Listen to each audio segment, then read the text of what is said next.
ಹಾಗಾಗಿ ಹೆಣ್ಣಿಗೆ ಬೆಲೆನೇ ಇರಲಿಲ್ಲ. ಸುಮ್ಮನೆ ನೀರಿಗೆ ತಾಯಿ ಅಂತ ಕರೀತಾರೆ, ಇಲ್ಲ ಅಂತಂದ್ರ ಆಕಳಿಗೆ ತಾಯಿ ಅಂತ, ಎಲ್ಲ ಭೂಮಿಗೆ ತಾಯಿ ಅಂತ.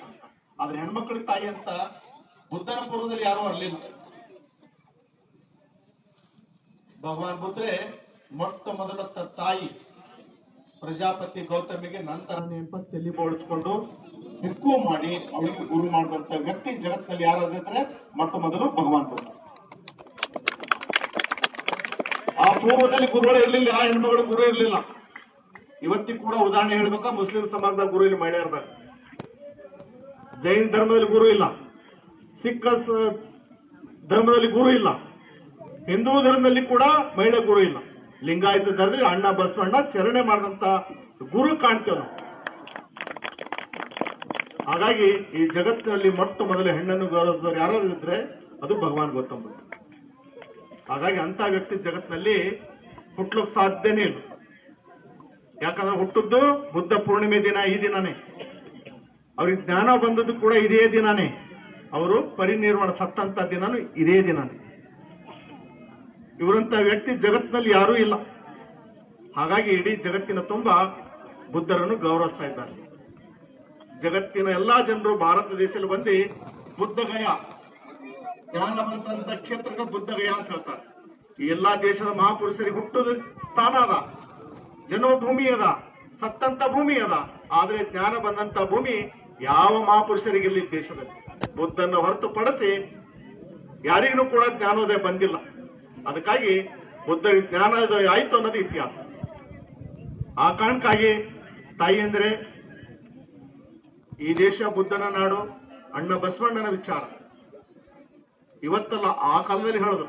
ನಾನು ಹೇಳ್ದ, ಈ ಜಗತ್ತಿನಲ್ಲಿ ಬೆಳ್ಳಿ ಬಂಗಾರ ಆಸ್ತಿ ಜಮೀನು ಇದ್ರೂ ಕೂಡ ದೊಡ್ಡವರಲ್ಲ, ಶೀಲಗಳಿದ್ದಾಗ ಮಾತ್ರ ದೊಡ್ಡವರು ಅಂತ ಹೇಳಿದ್ರು. ಅದಕ್ಕೆ ನಮ್ಮ ಶೀಲಗಳ ಶ್ರೇಷ್ಠ. ಯಾರು ಶೀಲವಂತರು ಇರ್ತಾರ ಅವರೇ ದೊಡ್ಡವರು. ಅದಕ್ಕೆ ಬಸವಣ್ಣ ಹೇಳ್ತಾನೆ, ಕೊಲಬೇಡ, ಕಳಬೇಡ, ಹುಸಿಯ ನುಡಿಯಲು ಬೇಡ, ಇದರ ಹಳಿಯಲು ಬೇಡ,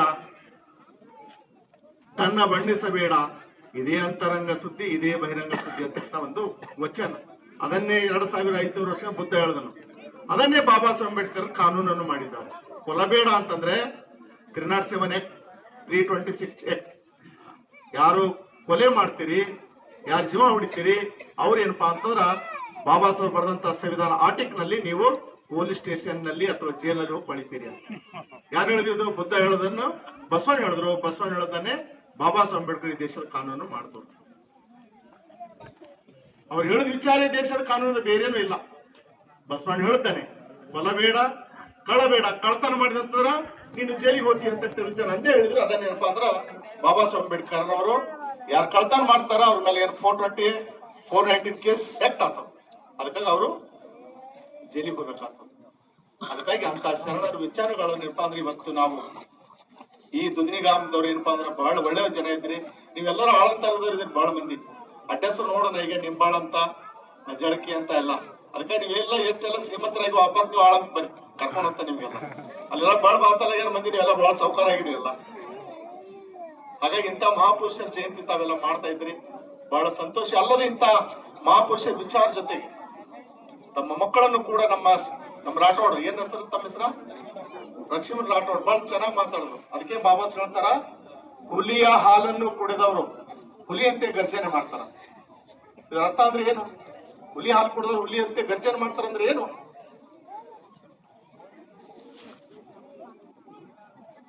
ಯಾರು ಶಿಕ್ಷಣವಂತರಿದ್ದೀರಿ, ಈ ಶಿಕ್ಷಣ ಪಡ್ಕೊಂಡು ಈ ದೇಶದಲ್ಲಿ, ಈ ಗ್ರಾಮದಲ್ಲಿ ಆಗಿರ್ತಕ್ಕಂಥ ಅನ್ಯಾಯ ಅತ್ಯಾಚಾರ ವಿರುದ್ಧ ಹೋರಾಟ ಮಾಡ್ತಕ್ಕಂಥದ್ದು. ಸುಮ್ನೆ ಸಾಲಿ ABCD ಕಲ್ತ್ ಕೇಸಿನ ಹೋಗೋದಲ್ಲ. ಈ ಸಮಾಜದಾಗ ಯಾರಿಗೆ ಅನ್ಯಾಯ ಆಗ್ಯದ, ಯಾರಿಗೆ ಅತ್ಯಾಚಾರ ಆಗ್ಯದ, ಯಾರು ಬಡತನದಾಗ ಏನಪ್ಪಾ ಕೆಳಗಾರ ಅವ್ರ ಮೇಲ್ ತರ್ತಕ್ಕಂಥದ್ದು. ಇದು ಹುಲಿ ಹಾಲು ಕೊಡದಂತೆ, ಗರ್ಜನೆ ಮಾಡದಂತೆ. ಹಾಗಾಗಿ ಹುಲಿ ಅಂತಂದಾಗ ಒಂದು ಏನಪ್ಪ, ನನಗೂ ಕೂಡ ಒಂದು ಅರಣ್ಯ ಇರ್ತದ. ಅರಣ್ಯದಾಗ ಏನಪ್ಪಾ ಅಂತ ಒಂದು ಹುಲಿ ಇರ್ತದ. ಆ ಹುಲಿಗೆ 2 ಮರಿಗಳು ಇರ್ತಾವ, ಸಣ್ಣ ಮರಿ. ಆ ಸಣ್ಣ ಮರಿದಾಗ ಒಂದು ಮರಿ ಏನಪ್ಪಾ ಅಂತಂದ್ರೆ ಕೆಳಗೆ ರೋಡಿನ ಕಡೆ ಬಂದೇನಪ್ಪಾ, ಅರಣ್ಯದ ರೋಡಿನ ಕಡೆ ಬಂದಾಗ ಒಬ್ಬ ಕುರಿ ಕಾಯ್ತಕ್ಕಂಥ ವ್ಯಕ್ತಿ ಕುರಿದಾಗ ಏನಪ್ಪಾ ಸೇರ್ಕೊಂಡ್ ಬಿಡ್ತದ ಸಣ್ಣ ಮರಿ. ಸೇರ್ಕೊಂಡು ಅದೇನಪ್ಪ 1 ವರ್ಷ 2 ವರ್ಷ ಅದೇನಪ್ಪ ಅಂತಂದ್ರ ಕುರಿದಾಗೆ ಬೆಳೆದ್ ಕುರಿ ತರನೇ ಮ್ಯಾಹ ಮಾಡೋದ್ ಕಲಿತದ. ಕುರಿದಾಗೆ ಬೆಳೆದಿರ್ತದ, ತಪ್ಪಲ್ ತಿನ್ನೋದು ಮಾಡಿರ್ತದ. ಯಾವುದು ಅರಣ್ಯದ ಒಂದ್ ಮರಿ ಬಂದ್ ಕುರಿದಾಗ 1 ವರ್ಷ 2 ವರ್ಷ ಹೊತ್ತು ಕುರಿತಾನೆ ಆಗಿರ್ತದ. ಆ ಕುರಿ ಕಾಯ್ತಕ್ಕಂಥ ವ್ಯಕ್ತಿ ನಾಯ್ಕುಣಿ ಹೆಂಗ್ ಸಾಕ್ತಾರಲ್ಲ ಕುರಿ ಜೊತೆಗೆ, ಅದಕ್ಕೂ ಕೂಡ ಸಾಕಿಸ್ಕೊಂಡ್ ಬಿಡ್ತಾನ, ತಲೆ ಕೆಡಿಸ್ಕೊಳ್ಳಲ್ಲ ಅವ. ಯಾಕೆ ಸಣ್ಣ ಮರಿ ಇರ್ತದ, ಬೆಕ್ಕಿನ ತರ ಇರ್ತದೆ, ನಾಯಿ ನೀರಾಗ ತಿಳ್ಕೊಂಡು ಸಾಕ್ತಾನ. ಅದು ಬೆಳೆದ ಹೋಗ್ತದ ಕುರಿಯಾಗ, ಕುರಿ ತರನೇ ತಪ್ಪಲ್ ತಿರ್ತದ, ಕುರಿ ತರ ಮ್ಯಾಹ ಅಂತ ಕಲಿತದ. ಅವಾಗೇನಾಗ್ತದ 1 ವರ್ಷ 2 ವರ್ಷ ಆದ ನಂತರ ಮತ್ತೊಂದು ಬೇಟೆ ಆಡ್ತಕ್ಕಂಥ ಹುಲಿ ಬರ್ತದೆ. ಕುರಿಗಳು ತಿನ್ಬೇಕಂತ ಆ ಕುರಿಗಳ ಕಡೆ ಬರತ್ ನೋಡ್ಕೇಸಿಂದು ಕುರಿಗಳೆಲ್ಲ ಓಡ್ ಹೋಗ್ತಾ ಇರ್ತದೆ. ಆ ಕುರಿದಾಗ ಬೆಳೆದಂತ ಹುಲಿ ಕೂಡ ಕುರಿದಾಗ ಓಡ್ ಹೋಗ್ತಾ ಇರ್ತದ. ಅದನ್ನ ಹಚ್ಚಿ ಆ ಅರಣ್ಯ ಬರ್ತಕ್ಕಂಥ ಹುಲಿಗೆ ಅಚ್ಚರಿ ಆಗ್ತದ. ಏನಂತಂದ್ರ ನನ್ನ ಅಂಜಿ ಕುರಿಗಳಾದ್ರೂ ಅವೆಲ್ಲ ಪರವಾಗಿಲ್ಲ, ಆದ್ರೆ ಹುಲಿ ಮರಿ ಯಾಕೆ ಓಡ್ ನಡ್ದದ ಅಂತ ತಿಳ್ಕೊಂಡು ಬೇಟೆ ಆಡೋದ್ ನಿಲ್ಲಿಸ್ಕೇಸಿದ ಅಚ್ಚರಿ ಆಗ್ತದ. ಇದೇನೋ ಗಡ್ಬಡ ಆಗ್ಯದ, ವಿಚಾರ ಮಾಡ ಅಂತ ತಿಳ್ಕೊಂಡು ಹುಲಿ ಹುಲಿ ನಿಂದ್ರು ಅಂತ ಹೇಳ್ತದ. ಅದು ಕುರಿಯ ಬೆಳೆದಿರ್ತ ಹಿಂಗ್ ನೋಡ್ತದ, ಯಾರಿಗೆ ಅಂತ ಹೇಳ್ತದ. ಕತಿ ಅದ ಮತ್ತೆ ನೀವು ಅದ್ಯಾಗ ಮಾತಾಡ್ತೀರಿ ಅಂತ ನೀವು ಶಾಣೆ ಆಯ್ತೀರಿ. ಮಹಾರಾಷ್ಟ್ರ ಜನ ಮತ್ತೆ ಪ್ರಶ್ನೆ ಮಾಡಾಗಿದ್ರೆ ಕತಿ ಹೇಳ್ತಾ ಇದ್ದೀರಿ. ಪ್ರಶ್ನೆ ಮಾಡ್ತದ ಯಾರಿಗೆ ಅಂತ ಹೇಳ್ತದ, ನಿನಗೆ ಅಂತ ಹೇಳ್ತದ. ಇಲ್ಲ ನಾ ಕುರಿ ಇದ್ದೀನಿ ಅಂತ ಹೇಳ್ತದ, ನಾ ಹುಲಿ ಅಲ್ಲ ಅಂತ ಹೇಳ್ತದ. ಇಲ್ಲಿಲ್ಲ ನೀನ್ ನಿಂದ್ರ ಅಂತ ತಿಳಿಸಿದ್ದು ಅದೇನಪ್ಪ ಆಟ ಹೋಗಿ ನಿಂದಿರ್ತದ. ಆಟೋ ನಿಂದಿರ್ಸಿ ಹೇಳ್ತದ ನೀ ಹುಲಿ ಇದ್ದಿ, ನೀ ಹಿಂಗ್ಯಾಕಾಗಿದೆ ಅಂತ ಹೇಳ್ತೀವಿ. ಇಲ್ಲಿಲ್ಲ ಹುಲಿ ಇಲ್ಲ ತಿಳ್ಕೊಂಡು ನೋಡಂತ ತಿಳ್ಕೊಂಡು ತಪ್ಪಲ್ ತಿರ್ತದ, ಮ್ಯಾತ್ ಮಾಡ್ತದ. ಈ ತರ ಏನಪ್ಪಾ ಅಂದ್ರ ಆ ಕುರಿಯಾಗಿ ಬೆಳೆದಂತ ಹುಲಿ ಕುರಿ ತರನೇ ಮ್ಯಾ ಮಾಡೋದು, ತಪ್ಪಲ್ ತಿನ್ನೋದೆಲ್ಲ ಮಾಡ್ತಾವ. ಓಹೋ ಇದಕ್ಕೇನೋ ಬಹಳ ದಿನ ಆಯ್ತದ ಕುರಿಯಾಗ ಸೇರಿ ಕುರಿ ಪ್ಲೇನೆ ಆಗ್ಯದ, ಇದಕ್ಕೊಂದ್ ಜರ ಶುದ್ಧ ಮಾಡಂತ ತಿಳ್ಕೊಂಡು ಅದೇನ್ ಮಾಡ್ತದ, ನಡಿ ಅಂತ ತಿಳ್ಕೊಂಡು ಬಾಯಿ ಬರ್ ಹೋಗೋಣ ನಡಿ ಅಂತ ಹೇಳ್ತದ. ಆ ಬಾಯಿದಾಗ ಹಡ್ಕಾಕ್ ನೋಡು ಅಂತ ಹೇಳ್ತದ. 2 ಹಡ್ಕಾಕ್ ನೋಡ್ತದ. ಆ ಕುರಿಯಾಗ ಬೆಳೆದಂತ ಹೇಳ್ತದ, ನೀನು ನನ್ನಂಗೆ ಇದಿ, ನೀವೇ ಕುರಿನಿ ಅಂತದ. ನೀನು ಕುರಿ ಐತಿ ಅಂತ ಹೇಳ್ತಾವ. ಅದಕ್ಕಾಗಿ ಆ ಹುಲಿಯಾಗ ಬೆಳೆದಂತ ಹುಲಿ ಹೇಳ್ತದ, ನೋಡು ನೀನು ಏನೋ ಬಾಲ್ಯದಲ್ಲಿದ್ದಾಗ ನೀನ್ ತಪ್ಪಿಸ್ಕೊಂಡು ಹೋಗಿ ಕುರಿದಾಗ ಸೇರ್ಕೊಂಡು ನೀ ಕುರಿ ತರ ಗುಣ ಕಲ್ತಿದಿ, ಕುರಿ ತರ ಮ್ಯಾವ್ ಮಾಡತ್ತಿದಿ. ಅದಕ್ಕಾಗಿ ನೀ ನನ್ನ ಅವಶ್ಯಕತೆ, ನನ್ನಂತೆ ಗರ್ಜನೆ ಮಾಡಂತ ತಿಳ್ಕೊಂಡು ಜೋರ್ಸಾಗಿ ಹುಲಿ ಗರ್ಜನೆ ಮಾಡ್ತಾವ. ಈಗ ನನಗ್ ಮಾಡಂತ ಹೇಳ್ತದ, ಗರ್ಜನೆ ಮಾಡ್ಲಿಕ್ಕೆ ಹೋಗಿ ಮ್ಯಾ ಮಾಡ್ತಾವ. ಅದಕ್ಕಾಗಿ ಅದು ಕುರಿ ಹೇಳ್ತದ, ಹುಲಿ ಹೇಳ್ತದ, ನೋಡು ನೀ ನನ್ನಂತೆ ಇದ್ದೀನಿ, ನನ್ನ ಜಾತಿ ಐತಿ, ನನ್ನೇನ್ ಗರ್ಜನೆ ಮಾಡಂತ ತಿಳ್ಕೊಂಡು ಇಲ್ಲ ಅಂದ್ರೆ ಕಿವಿನ ಬಿಟ್ಟು ಬಾರಿಸ್ತೀನಿ ಅಂತಂದಾಗ ಆ ಕುರಿಯಾಗ ಬೆಳೆದಂತ ಹುಲಿ ಅದೂ ತರ ಏನಪ್ಪಾ ಅಂದ್ರೆ ಹುಲಿ ತರ ಆಗಿ ಗರ್ಜನೆ ಮಾಡೋ ಮೂಲಕ ಹುಲಿ ಜೊತೆಗೆ ಏನಪ್ಪಾ ಅಂತಂದ್ರೆ ಅದು ಹುಲಿಯಾಗಿ ಹೋಗ್ತದೆ. ಹಾಗಾಗಿ ಬಂಧುಗಳೇ, ನಾವೆಲ್ಲರೂ ಕೂಡ ಈ ಬುದ್ಧನ ಅವಶ್ಯಕರಿದ್ದೇವೆ, ಅಶೋಕ್ ರಾಜನ ಮಕ್ಕಳಿದ್ದೇವೆ ನಾವೆಲ್ಲ ಇವತ್ತೇನಪ್ಪಾ ಅಂದ್ರ ಊರೊಳಗೆ ಇರ್ತಕ್ಕಂಥ ಹೊಲೆ ಮದ್ರ ಬದುಕ್ತಾ ಇದ್ವಿ. ಈ ಮನೆ ಮಾಡಿದ್ರಲ್ಲ ಮೀಸಲಾತಿ 3 ಡಬ್ಬ ಮಾಡಾಕ್ದ್ರು, ಒಂದು ABC ಮಾಡಾಕ್ದ್ರಲ್ಲ, ನಮ್ ಕರ್ನಾಟಕ ನಿಮ್ ಕಡೆ ನಮ್ ಕಡೆ ಹಾಕ್ಯಾರ ಒಳ ಮೀಸಲಾತಿ. ಇದೇ ರೀತಿ ಸುಮಾರು ವರ್ಷಗಳಿಂದ ಎಲ್ಲ ತೆಗೆದು ಹಾಕ್ಯಾರ. ಇವತ್ತು ನಮ್ಮ ರಾಠೋಡರ ಇಲ್ಲಿ ಇವರು ನಿಂಬಲ್ಲಿ ಎಷ್ಟೇ ಇರ್ಬೋದು, ಬೇರೆ ಜಾತಿ ನಂಬಲ್ಲಿ ಎಷ್ಟಿದಾಗದ. ಈ ರೀತಿ ನಾವೆಲ್ಲರೂ ಕೂಡ ಈ ದೇಶ ಇರ್ತಕ್ಕಂಥ ಎಲ್ಲರೂ ಕೂಡ ಬ್ರಾಹ್ಮಣ ಹೊರತುಪಡಿಸಿ ನಾವೆಲ್ಲರೂ ಕೂಡ ಈ ದೇಶದ ಮೂಲ ನಿವಾಸಿಗಳು. ವಿದೇಶಿಗರು ಬಂದ ಕೆಸಿಂದು ನಮ್ಮ ಆಸ್ಥಾನವನ್ನು ಕಬಳಿಸಿದ್ರು. ಉದಾಹರಣೆ, ಭಗವಾನ್ ಬುದ್ಧರ ಕಾಲದಲ್ಲಿ ನದಿ ನೀರಿನ ಸಮಸ್ಯೆ ಜಗಳ ಹಚ್ಚಿದ್ರು. ನಮ್ಮನ್ನು ಜಗಳ ಹಚ್ಕೋತ್ ಮಾಡಿ ಕೆಸಿಂದು ಈ ಬ್ರಾಹ್ಮಣರಲ್ಲ, ಆ ಬ್ರಾಹ್ಮಣ ಬೇರೆ ಬ್ರಾಹ್ಮಣ ನಿಮ್ಮವರು ಬ್ರಾಹ್ಮಣನಾಗಿದ್ದೀರಿ ನೀವೆಲ್ಲ. ಈ ರೀತಿ ಮಾಡಿ ಕಬ್ಜಾ ಮಾಡ್ಕೊಂಡು ನಮ್ಮನ್ನೇನಪ್ಪಾ ಅಂತಂದ್ರ ಅಲೆಮಾದ್ರಾಗ ಬಿಟ್ರು. ಅದಕ್ಕಾಗಿ ಭಗವಾನ್ ಬುದ್ಧರ ಆದ ನಂತರ ಅಶೋಕ ರಾಜ ಹೇಳಿದ್ರು, ಬಂದಿ ನೀವು ಬೌದ್ಧ ಇರ್ತೀರಿ ಬರ್ರಿ ಅಂತ. ಆದ್ರೆ ನಿಮ್ಮ ತಾತ ಮುತ್ತಾತಗಳು ಎಲ್ಲರೂ ಕೂಡ ಮ್ಯಾತ್ ಮಾಡಿದ್ರು, ಬರ್ಲಿಲ್ಲ.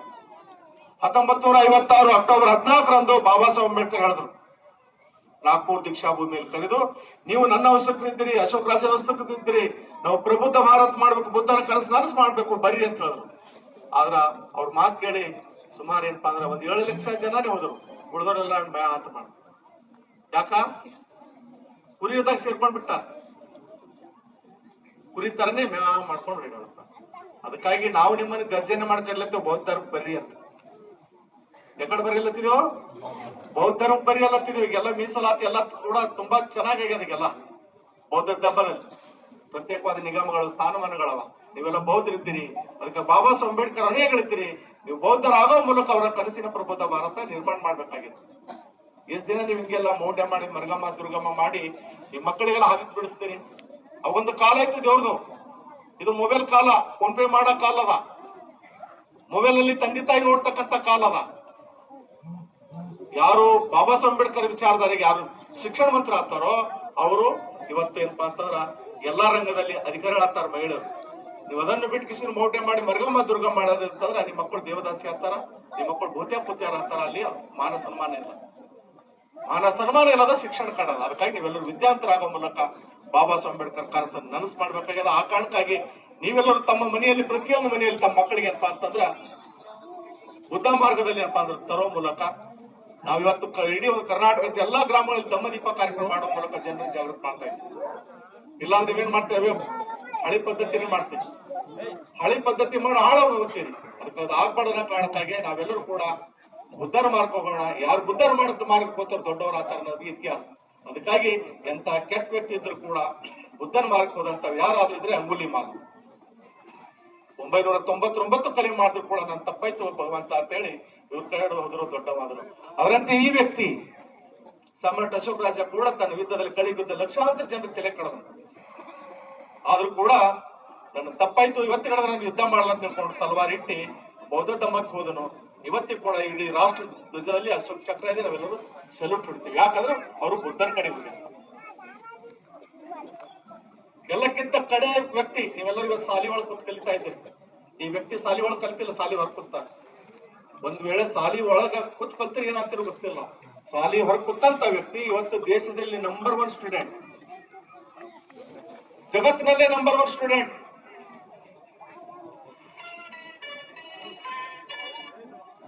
ಆ ಕಾರಣಕ್ಕಾಗಿ ಇವರು ಕೂಡ ಬಾಲ್ಯದಲ್ಲಿ ಬಹಳ ಅವಮಾನ ಉಂಡ್ರು, ಜಾತೀಯತೆಯನ್ನು ಅವಮಾನ ಉಂಡ್ರು.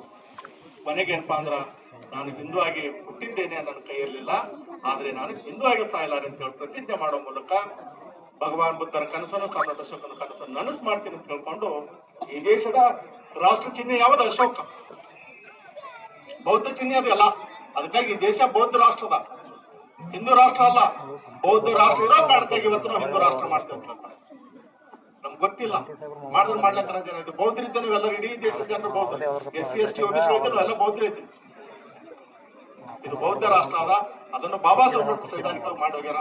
ಅದಕ್ಕಾಗಿ ನೀವೇನಲ್ಲಿ ಹೈರಾಣ ಇಲ್ಲ, ಇನ್ ಗಾರಿ ಕದರೋದಿಲ್ಲ, ಕಾಲಂ ಹಾಕೋದಿಲ್ಲ.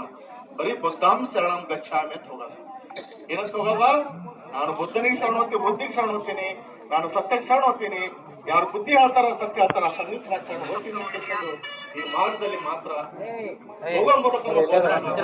ಅದಕ್ಕಾಗಿ ನಮ್ಮೆಲ್ಲರ ನಡೆ ಬುದ್ಧನ ಕಡೆಗೆ, ನಮ್ಮೆಲ್ಲರ ನಡೆ ಜಗತ್ತಿನ ನಡೆ. ಜಗತ್ತಿನೆಲ್ಲರೂ ಕೂಡ ಏನಪ್ಪ ಬೌದ್ಧ.